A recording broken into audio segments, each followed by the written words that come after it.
We're back here on the Heart and Hustle podcast. We got Mr. Ben in this beautiful office. Sir, where you located? I am located in beautiful Alpine, Texas. The Alps of Texas is what they call it. And what's the school you're representing today, man? And what's your role with the school? I am the Vice President of Student Affairs at Sul Ross State University. Love it. It looks, I love the view. It looks like it's a very bright day. Are you guys also hot and humid? I'm in Orlando, so it's always hot and humid here. Well, normally we're usually about 10 degrees cooler than the rest of Texas. We've had some good rains the last couple of days, and since we are located in the Chihuahua Desert, any kind of humidity is always welcome. Why is it called the Chihuahua Desert? So we are part of the large dry area between Mexico and the southern part of Texas. It probably extends all the way up. I want to say close to Midland, Odessa area. So that huge region from there all the way down into Mexico is a very arid region. Got it. You said Chihuahua. I didn't know if it meant something different, completely different. We see Chihuahuas and we know what they look like. They're just loud, small, and no bite. So I didn't know if there was a reference to it. No, nothing related to small canines. I love it, man. What brings you into the higher ed space, man? It's a space that when I speak to people are just so passionate about this. They truly love it. It's like they don't feel like it's ever work. Is that the same for you, Ben? It is really an exciting field because no 2 days are the same. My start with it was within campus recreation back when I was in college, and I was originally going to go into K through 12 education and things of that nature, but just wasn't a good fit or feel for me. So I found a home in recreation and the possibilities and potential that was within that field. So what does your day-to-day look like? Our day-to-day is a constant troubleshooting carnival from roommates not getting along in the dorms to somebody getting kicked out of class for some silly reason to you name it. I mean, we run the gamut here. That's funny, Ben. Today I spoke to another leader and I just realized for the first time that, there is an office for kids that are not behaving and acting up at a school. I guess I never, encountered that, but you truly have this on a daily where people are not okay being in the same room or just kids acting up? It's not a daily thing by any stretch of the imagination. Good. But we do have an office of disciplinary conduct that if you are perhaps not abiding by the rules and the policies of the institution, some corrective action or gentle encouragement as to what the potential repercussions could be need to be presented to them. Got it. So it's almost like high school. You can get suspended for a couple of days, or is it like, hey, we either going to follow this or we have to remove you from the university? Are you guys as lenient, I guess, like that? We are fairly lenient in there because there's a lot of room to have a conversation depending on what the particular issues are. But at the same time, we are an entity of the state of Texas. Therefore, the rules, policies, and laws have to be followed. And we make sure that people understand that early on in the process. Got it. And then when you think about school now, man, you're around it, right? And you graduated obviously from university. So what was it then that's so different today? I think that was different from the late 80s, early 90s to what is today is the level of perhaps activism that we see on campus, the level of variety of engagement activities that are possible nowadays. There were activities back then, but they're different than what they are today. And it's just really the ebb and flow of the culture programs that we did 20 years ago won't necessarily fly today. So you have to adapt and overcome with the culture of the times. And our students of today aren't the same students of 6 years ago. The post-COVID element and the interactions shift and change. Do you think that there's, or I'm guessing you can imagine some of these changes will be for the better, but we got something like AI that is kind of almost disrupted a lot of different industries. What does it look like in the industry of higher ed? Is it something that you guys are grabbing onto, still kind of a slow take to it, or? So for us, it's a very fast adaptation period. We have to really indoctrinate ourselves into all the different variety of things that are out there, but at the same time, be very cautious on how we implement those in the classroom, how our professors are implementing it in the classrooms. And we have some specialists that are doing research and training our faculty and staff as to what are the best courses of action. And then, of course, we have peers at the Texas State University system that have already provided trainings and have different things in process and in play that we can mimic and borrow to really accelerate the potential for our students and staff as well. Yeah, man, I think such a changer.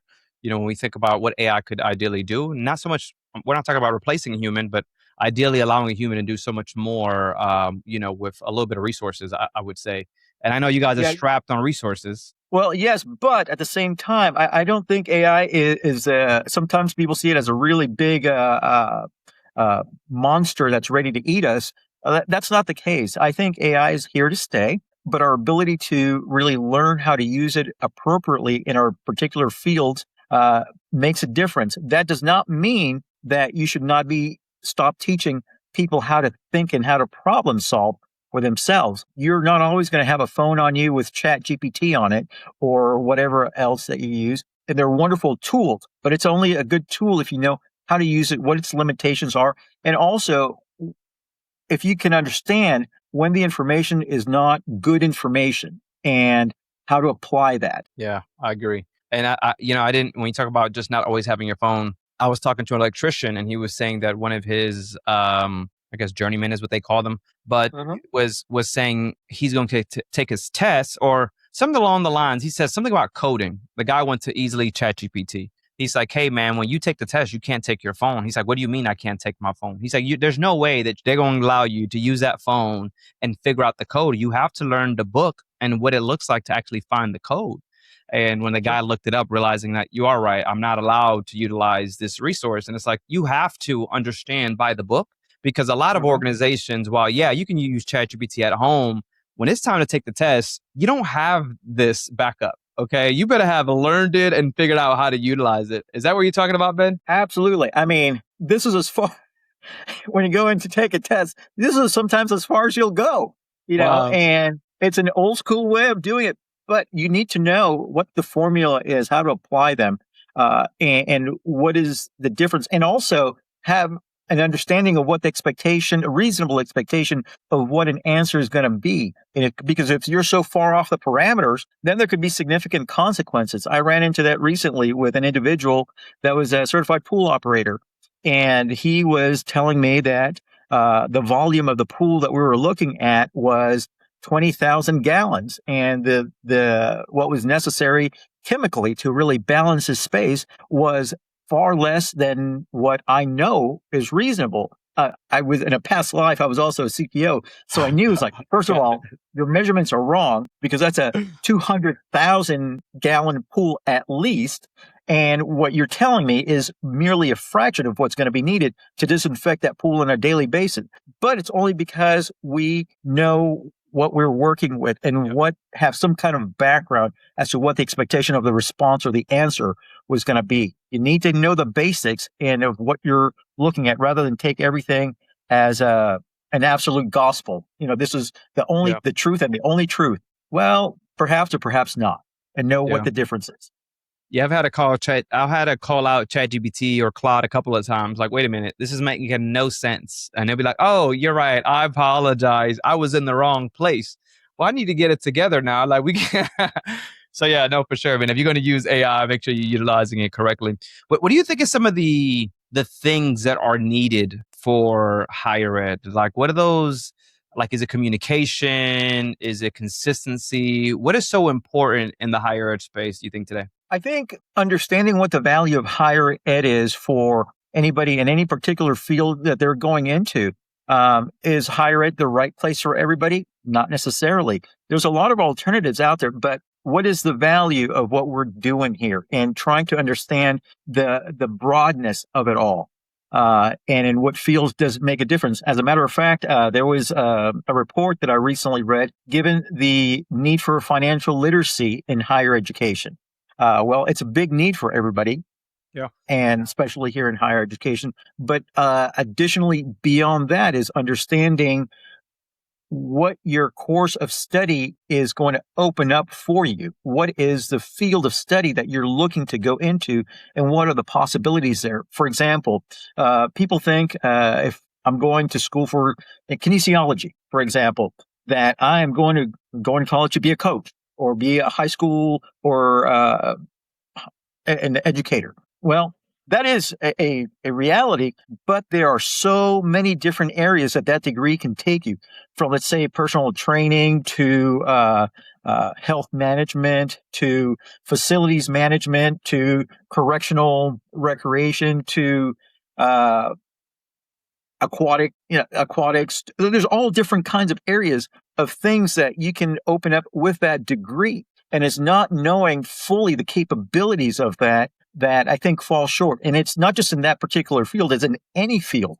There are a lot of things that get unlocked. And I think we perhaps don't communicate that as well as we should. We have preconceived notions and preferences that we like to talk about, but you need to be able to educate them on much more than what is your preference and your opinion on things. That makes sense, man. Because I've had a lot of people that gone to school and would go and get a degree and realize that they can't use their degree for much. But it's what you're telling me, Ben, is that that's not true. It's just more of they haven't actually found the correct lanes, or don't even know about some of the lanes that exist. Is that correct? That is absolutely correct. Think of marketing, for example. If you're a marketing person, what is your space in recreation?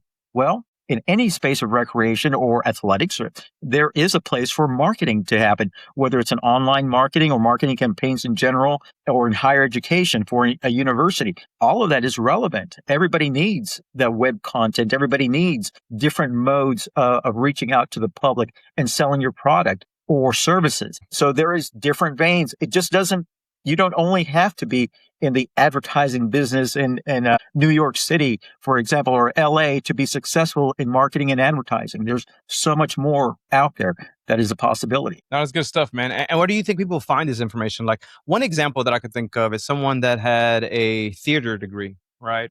Of course, didn't kind of be that actor. Maybe in one point in their lives, they thought they were going to be on stage. They wanted to do that, but realizing this theater degrees really didn't mean much to them. And that's actually an example that I've heard. Where does that person go to get exactly what you're saying? Just more of the assistance on finding direction to figure out what that lane looks like for them. That's a very good question. I don't have a straight answer for you. Yeah. I can tell you that if somebody is a theater major, for example, there's a lot of different things that you can do with that. For example, I'm not a theater major, but I have put on major concerts and music festivals and gained great experience of that. But it was because people with a theater background really said, well, hey, we need to look about lights, and we need to talk about sound, and we need to talk about the reverb in the region or the area that we're going to be using. And it has an applicability for multiple different areas. The question is, as you asked, is where do they find the information? Online, there's only so much you can do. It's through practical experience in our environments, in the higher education environments, that you can really learn about those things even more so and get practical knowledge on there, but also having the conversation with professors, with folks in that space that can really point you in different directions, not just in, well, you're going to be a performer on there. Well, that's part of it. And you may not make it as a performer, but what else does it take to really build you up as a force in that area? It may not be performing, even though that's what you think you want to do. You may not be very good at it. Yeah. And that's a reality. If the camera doesn't like it, it doesn't like you. I mean, I know I don't have a career in TV or anything like that by any stretch of the imagination, but I could probably do a good job of putting something behind the scenes that would support somebody that would be the right candidate for that. Yeah. I love that answer. And I think that's also what's so important about the groups and organizations out of school, is to find those groups and organizations that are really around your wants and those needs, right? So you can actually find out so much more about what's going on there. I'll tell you what, I left high school. I got some college, but what I realized is there's so many places that people don't talk about, like audio visual, right? Like AV work, that is a very lucrative job. You kind of talked about what can you do in theater. Man, I was doing conventions. I'm working at hotels. I'm putting on huge events. And it's like the ability to utilize those things that you do in entertainment, right? The lights, the camera, the soundboard. Like when you really think about a production that is put together, there are so many different places, stage manager, camera guy. So no, I definitely hear you on that. And I think that colleges do a really good job when they think about not just so much how they give their students resources, but the groups and the organizations are so important. Community is so important. Community and engagement of those. I think of Jack Black in School of Rock, that movie. One great rock show can change the world, or something to that effect. Well, you may not be that musician, but having the vision and the passion to really put something on and be excited about it makes a world of difference. We have a living learning community that we're actually going to be engaging and researching an event, world-class event. And I can guarantee you none of those individuals will have had a background in motorcycle racing, for example.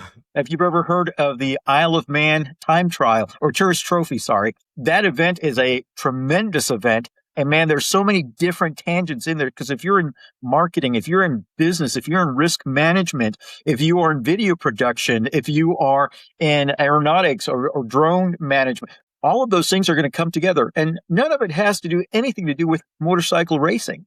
But all of those things are relevant to putting on a great show. The question is, can we interest people enough to come and take a part and take a sip of the Kool-Aid and get immersed into that so they can get some experience? So we'll see how that goes. Ben, I'm just having a blast talking to you. You have a lot of energy. I don't know if you know that, but where does the heck does this energy come from, bro? Like, is it because you're around the students? Is it you just wake up like this? You had 2 cups of coffee? What was it?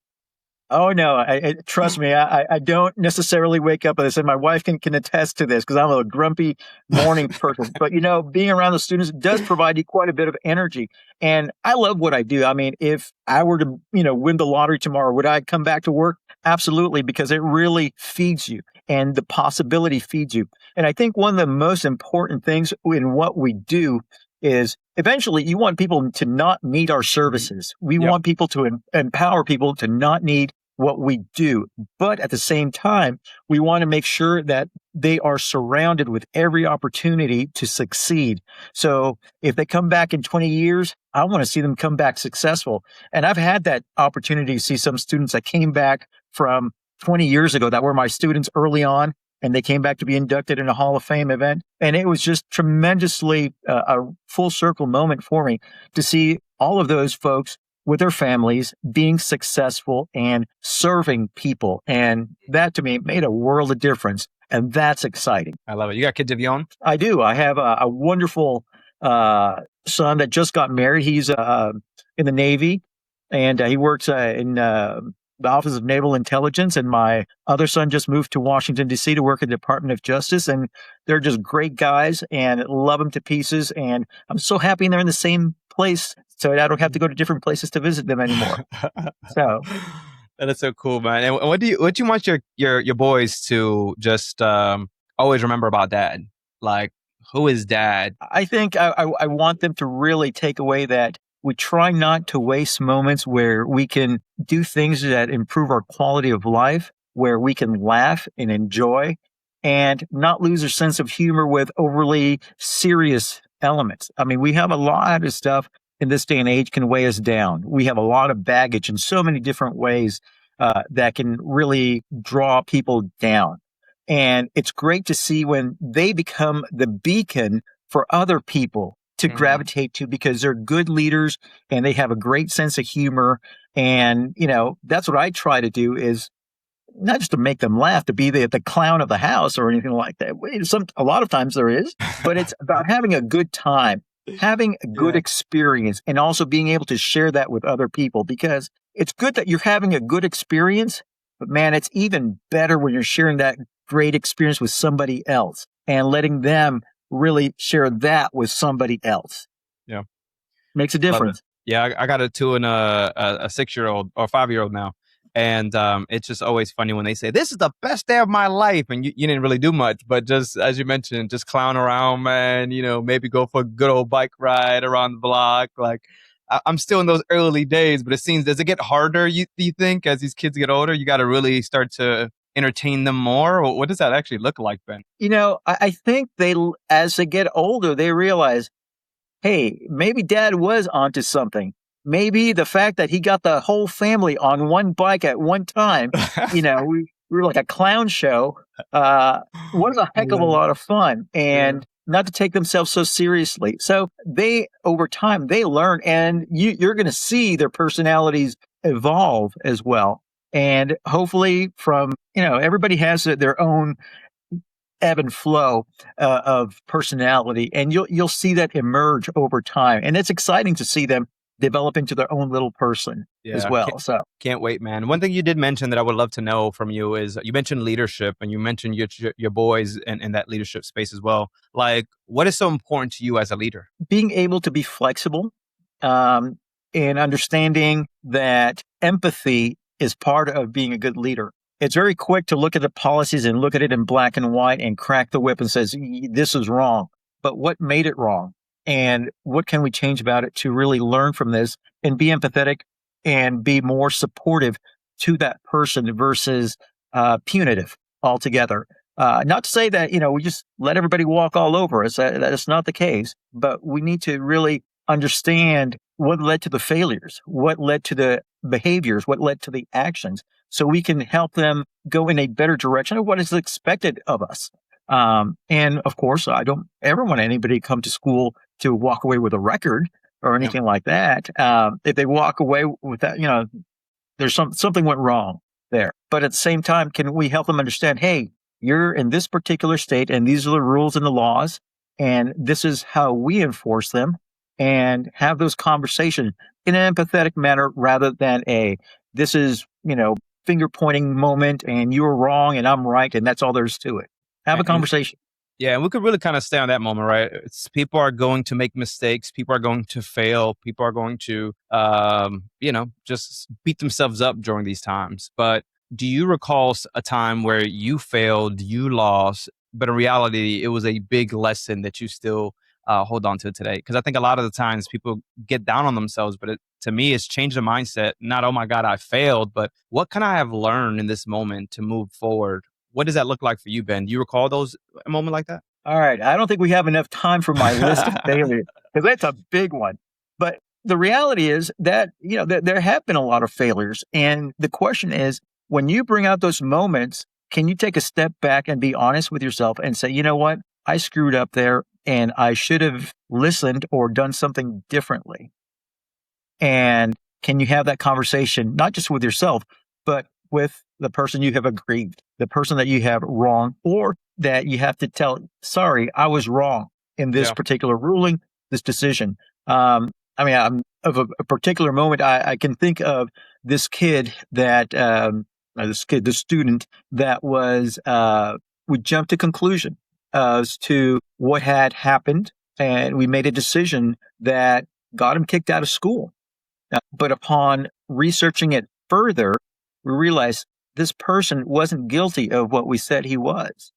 And the person who was culpable really snowed us over. And having to go back and let that individual know, hey, I'm sorry, we made a mistake. I made the mistake. Yeah. It wasn't a committee. It was me. I made the decision to remove him altogether. That was pretty tough and a significant blow to that individual. And you have to think about how that person felt when that decision went down, and knowing that they were not guilty of that. That changes your perspective, because what if that would have been done to me or somebody, one of my boys, for example? Yeah. And that hits you pretty hard. Yeah. But you learn from it, I can imagine. Now, next time that same situation happened, you realize, well, before we make the final executive decision, let's make sure that we've dotted all our I's and cross our T's, right? We kind of almost live and Absolutely. learn. We're not all Absolutely. perfect people, right? No, by no means. And I can't remember where the term measurable failure came from, but we have to understand that we do expect our students to make mistakes. So there are going to be some failures, but I'd rather make those failures and mistakes here and now than out there in the real world. Granted, there are some mistakes that are pretty challenging that you just can't walk away from, but you have to make sure that you are prepared to expect that, and also have that empathetic course of action to have that conversation. And sometimes that conversation is not going to be best had by me. It might be one of my staff members, and be able to support them and provide them with the tools to have that conversation in a way that they understand how to help that person too. Love it. And Ben, we start wrapping up, man. I think so many people may know Ben the educator, but who is Ben outside the suit, man? What does he like to do? What is somebody going to be surprised about that Ben actually does on his free time? Well, I used to enjoy doing triathlons and doing a lot of cycling and running and physical things. I've slowed down significantly in the last couple of years. And in part, it's because of the role.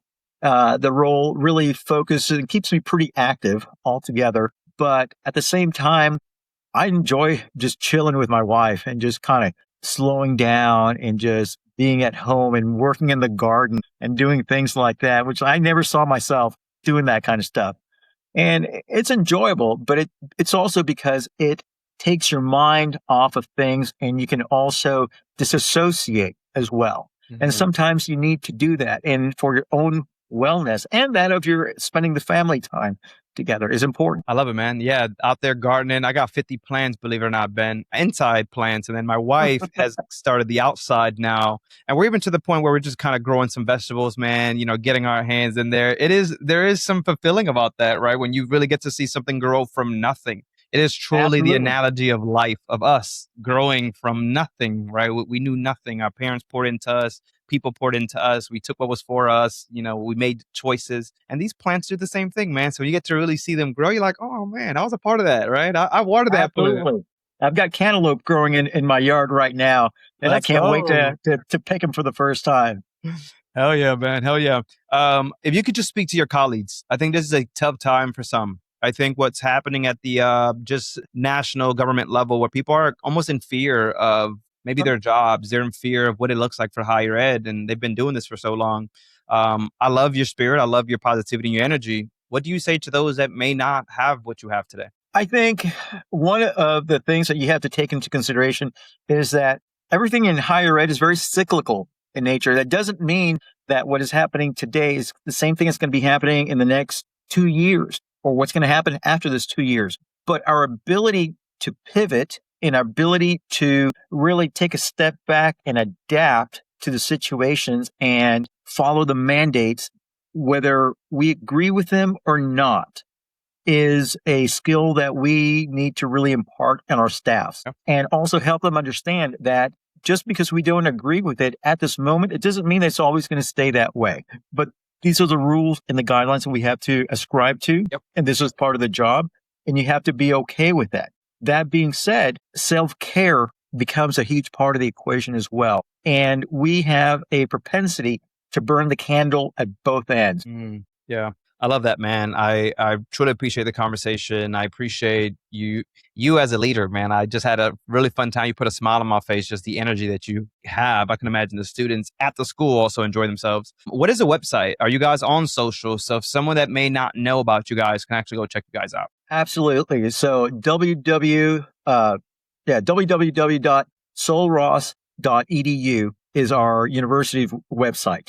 Then we are on Instagram, we are on Facebook and all of the other social media outlets. So if you'll just go there, it'll direct you through there.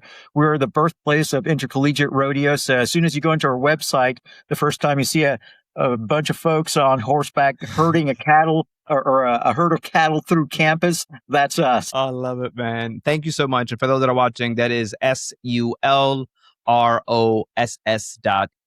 Make sure you guys check out them on the website where you can lead to all their socials, seeing some of that rodeo stuff that he's talking about, and some of that great weather they also have over there. Well, Ben, it's been a pleasure, man. Thank you so much for the conversation. I'm Ephraim. We'll catch you guys in the next episode. Later.